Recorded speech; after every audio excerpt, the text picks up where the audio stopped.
趕快來看到的是美軍的航母，這時候竟然是壓進到加勒比海了。今天要趕快來看到的是會不會發生呢？川普的第3戰線說隨時進入開戰的倒數計時了。另外一方面，中俄是否有提供情報來支援古巴呢？俄軍則是說了，有傳出來說真果樹導彈疑似瞄準美國的後院，也就是說放在古巴這個地方。今天就這些議題一起來做關心。好，如果觀眾朋友你想要跟我們做互動的話，歡迎在留言區寫下。如果您認為美國很快就會入侵古巴，可以在留言區寫下1。如果您認為說時間還早的話，留言區寫2，跟我們一起做更多的互動。我們要趕快來關心到的是，其實呢，繼俄烏戰爭，再來就是中東戰事，第3線有可能即將引爆的，就是在古巴這個地方了。來自於美國 Politico 的最新報道說，國務卿盧比歐在27日內閣會議上面特別做了一個警告。他說，古巴已經陷入了極大的困境，即使川普在政治跟經濟上面雙重對於古巴施壓，但是很遺憾的，盧比歐說未能撼動古巴的這個共產政權，因此呢，他認為已經對美國的國安造成了嚴重的威脅了。所以現在呢，來自於最新的情資，五角大廈這邊顯示說，五角大廈花了好幾個月秘密部署攻擊古巴所需的兵力跟武器。難道現在他們說了，情資顯示只差川普一聲下令，隨時就會對古巴來發動攻擊？而軍事的行動上，確實我們可以看到許多的跡象。首先是尼米茲號航母打擊群已經大規模開路加入加勒比海了，美軍進入了高戰備的一個狀態。事實上，不止我們看到這個是航母打擊群已經開到了加勒比海，美軍在過去幾個月早就已經有大動作的集結了。趕快來看一下細節。包括大量的先進無人機、偵察機持續的在古巴周邊不斷的做盤旋跟偵察。再來看到就是這個兩棲攻擊艦哦，這一艘是基爾薩奇號，停靠在維吉尼亞的外海，持續的做待命，而且艦上有2500名的海軍陸戰隊員已經進入到新部署的一個狀態了。在能源上，美國早就已經对古巴祭出非常多的制裁封鎖，大規模的停電在当地已經是非常常見的，經濟崩潰甚至陷入到數十年最慘的一場經濟危機當中。那麼我們古巴方面趕快來看到他們的外長最新喊話，連古巴都認為說這場戰爭是會隨時引爆的。趕快來看到是副外長直接說了，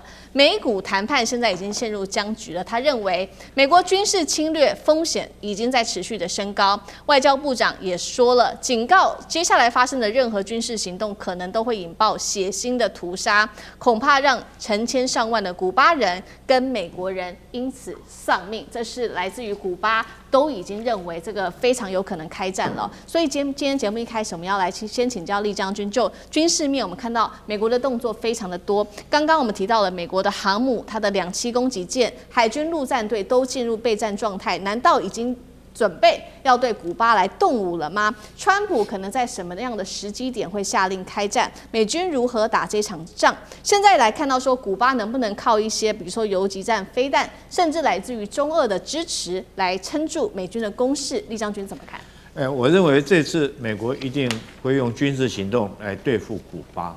那為什麼呢？第一個，美國現在川普急需要一場軍事上的行動的勝利，來挽回他國內的這種形象上的颓敗哈，因為在伊朗這場戰爭之中，很明顯我們看到美國已經屈居於下風了。然後這場仗花了那麼多軍備，花了那麼多錢，這個動員了那麼多部隊，結果到現在為止哈，甚至於連平手打個平手都稱不上，甚至於我們看到這個伊朗在現在表現出來，在談判方面來講，絲毫是沒有要退讓的意思。所以川普很明顯他在國內原來他自己所形塑的那種英雄的形象已經大大的破滅了。所以我認為川普現在在政治上面，他急需要有一場，而且是軍事上的一種行動的勝利，來挽回他在國內民眾對他的這種英雄的形象。那為什麼我講說一定要用軍事行動呢？第一個，我們看到哈，現在美國在這邊大集結了所謂的有一艘尼米茲這個航母戰鬥群哈，還有一個2棲攻擊艦，集中了那麼多個軍艦。那我試問一下，你對付古巴這個國家哈，你這個所有的這個古巴這個國家，它距離你美國的海岸線大概都是在美國的戰鬥機啊，或者是轟炸機的攻擊作戰半徑之內。那你需要再動用航空母艦過去嗎？你需要動用2棲攻擊艦嗎？這就表示說我一定要用軍事上的優勢哈，來代表我是一種軍事行動。那第二個。我認為美國會動手的還有一個理由，就是委內瑞拉已經倒了哈。這個古巴跟委內瑞拉這2個國家啊，在中南美洲等於說有一點唇齒相依的態勢。那唇都已經亡了，那齒當然會寒。這個委內瑞拉已經被美國這個收了哈。那我想說，古巴只是美國對他動手，可以說是舉手之勞了哈。那美國現在採取的用了什麼理由？你看他用這個理由，我覺得根本就不是理由的理由。為了要開戰，你知道所謂的師出一定要有名嘛，你一定要有一個理由，你才能夠去打古巴。那我們現在看到美國所採的理由，他說30年前你曾經擊落我一架民航機，所以我要去捉拿卡斯楚。這個東西根本就不是理由，對不對？因為30年前的事情，你不能拿這個東西來當做你勞師動眾出兵的理由。第二個，我們就看到盧比歐現在講的，這個古巴現在對我形成國安威脅。哎，老天爺啊，古巴現在已經是面臨的是你美國對他的經濟封鎖制裁，已經面臨的是人道危機。它包括糧食都要靠中國來支援給他。我們看到中國在這方面來講，已經支援給他糧食。如果一個國家連糧食都沒有，連這個每天晚上連這個點燈的電都沒有，燈都不會亮，你認為說是他還對你這個美國有形成國安的威脅嗎？我覺得這些種種也只是美國想要對古巴動手的一個理由，而他動手的理由其實很簡單哈，只是為了挽回川普在這個伊朗的失敗，他需要有一場軍事上行動的勝利來證明他還是軍事上美國還是軍事的強人，僅此而已。好，所以我们可以看到這個美國大動作，現在看起來是不是隨時就會引爆下一場第3線的戰爭呢？其實現在美國它還有擔心的另外一件事情，就是說，那古巴會不會有靠山？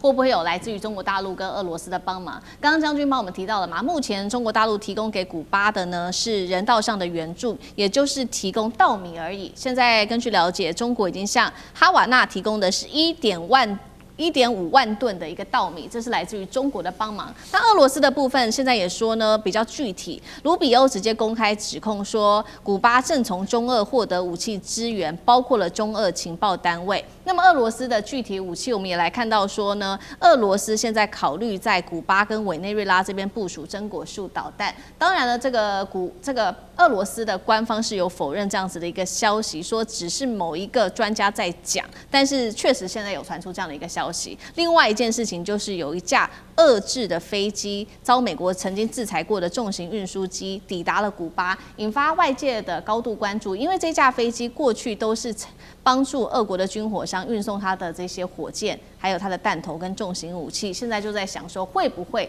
這些武器也是要運給古巴的呢？那接下來有沒有可能看到了，包括來自於中國大陸、俄羅斯對於古巴的幫忙？在這一場戰爭也會一起介入。那張將軍怎麼看？我認為這個俄羅斯也好，中國大陸只會關注，非常甚至嚴重的關注都可以，但是沒有辦法幫助。那關注不幫助，因為家家有難念的經。俄羅斯因為烏克蘭戰爭第5年了，他現在重點是要放在烏克蘭戰場，倒不是放在古巴，距離又那麼遠。那古巴呢，跟美國就隔了一個。我們講佛羅里達海峽那麼近，才70英里，才100多公里。如果上面的小島的算進去的話，那距離最近就70公里而已了。你的島嶼要再算，所以太近了。美國航空母艦不用，直接從佛羅里達半島直接起飛機，那個船直接就過來了。所以，俄羅斯採取的重點是放在他自顧不暇，放在這個烏克蘭。中國大陸呢？中國大陸採取的是和平主義，所以他對古巴上面呢也這個愛莫能助。那你這樣的古巴靠自己。那古巴有3大短板。第一個，古巴距離美國太近，他就要想到這一個地緣戰略，他就吃虧了。如果遠，像那個伊朗那麼遠，那1萬公里，那他可以在那邊好整以暇。但是不一樣啊，就在我家門口，直接美國就給你實施教訓。第二個，古巴兵力單薄，你不要看他這個1000萬人口啊，那軍隊只有5萬，你怎麼打？軍隊5萬你怎麼打？國防預算1分錢1分貨，國防預算還不到30億美元，那麼少， 30億美不到30億美元，要去你就窮嘛，窮就沒有辦法，那你這個軍隊怎麼養？或者戰力上太容易被美國直接這個束手就擒了。所以，那從在另外一個角度，從地緣戰略來看，古巴啊，你不要看它10萬平方公里，它是怎麼樣呢？它是平原跟丘陵無險可守，不是那高山大川那種。你這個連這個地緣戰略在國家的地略上都有些問題，不是那麼容易來兼顧來守的。那換言之，古巴在這方面，從美國來看，到底美國會不會對古巴，我認為下手的幾率是極高。為什麼？第一個，那烏克蘭戰爭反正你們繼續打吧，美國反正也不会在乎。对，川普一上來本來很關心，現在川普上任1年半了，也沒有在乎這些，讓子彈繼續飛。在這個伊朗戰場呢，美國沒辦法得分，那就是他倒霉的時候了。因為這古巴就倒霉了，我沒那得分，我要補分吶，哪邊補分？那古巴補分就好了。你是不是反而是這個樣？為了去補分，古巴就變成犧牲品了。我非要辦你不可，為什麼？我要加分回來呀，不然我川普的声望還一直溜滑梯啊。對，是不是？反而為了補分，結果古巴就要犧牲了。我認為這個趨勢，古巴要非常的謹慎。好，隨時很有可能開戰。那岳老師又怎麼看？我覺得美國攻打古巴，我先問一下這個動機哈，這個動機剛剛強調就是盧比奧他自己就是古巴難民嘛，對不對？就是說古巴的共產政權對美國的安全構成威脅，啊，你認為這個句話合邏輯嗎？那古巴人活得好好的，大概古巴的健康保險是有名的好的。古巴人的話呢，就是唱歌跳舞。我們小時候唱一條歌叫《灣達拉梅拉》啊，就是從古巴流行起來的，對不對？大家都覺得古巴是除了產那個甘蔗以外，還產它的煙草啊。古巴是一個非常好的。我這個有一個觀點，我認為說這古巴的弱點呢，古巴離美國很近，離佛羅里達很近啊。我覺得這剛好是它的優點啊，因為古巴當初1962年，我那時候2歲啊，為什麼說產生了古巴的飛彈危機？因為它就在美國旁邊啊。對不對？他對美國的位置構成威脅，人家自己要選擇他的意識形態。古巴活得很好啊，在現在講，盧比奧當然是借着機會難民流到美國去，現在成了國務卿回來。但是你不能夠講說人家基本上是要實施共產主義、社會主義，但違背了美國。我們要問一個問題：美國為什麼會覺得共產主義對他構成威脅？因為美國是貧富不均的資本主義啊，不能夠看到大家過好日子啊。要告訴你說一定要努力，一定要從這個共產主義就是一個壞的。我那個時候在留學的時候，只要你是有加入共產黨，你就不能夠去美國啊。後來大家都覺得說是慢慢，現在這一條可能好像就不存在了。但是我要強調一個重點，就是說大家看到沒有？看到那個張照片沒有？大陸的國旗就是共產黨啊。中國共產黨他不支持古巴共產黨，他支持誰啊？先給鬧扁啊。面對戰爭的時候，大陸就是停火協商。聯合國啊，再加上人道主義，大陸要做這個事情。我必須要強調一件事情：美國對古巴的話呢，聽這個2位將軍的口氣是說啊，一個就是說是卡斯楚啊，卡斯楚的話呢，30年前發生了一件事情啊，就是為了古巴兄弟會，這些裡面殺掉的美國人，其實大部分都是古巴人啊，他們自己非要飛到那裡面去不可，那就把他打下來了。這種情況下死了4個人，在這種情況下，卡斯楚已經94歲了，要把他引渡啊。覺得那個馬杜羅，我說句良心話，用這種同樣的方法啊，引到半路上，搞不好就死掉了。我跟你講，94歲年紀很大。那另外的話呢，要強調一點，就是說，如果要古巴更改的話呢，什麼叫做勝利？就是說，美國要取得勝利的時候，一定要登陸上去。對啊，雖然你剛剛說古巴兵力很弱什麼的，但是這不是世界和平的原則啦，這不是叢林法則嘛？你認為中國跟俄羅斯會靜靜的看到美國這樣子就耍特權，欺負一個弱小的國家嗎？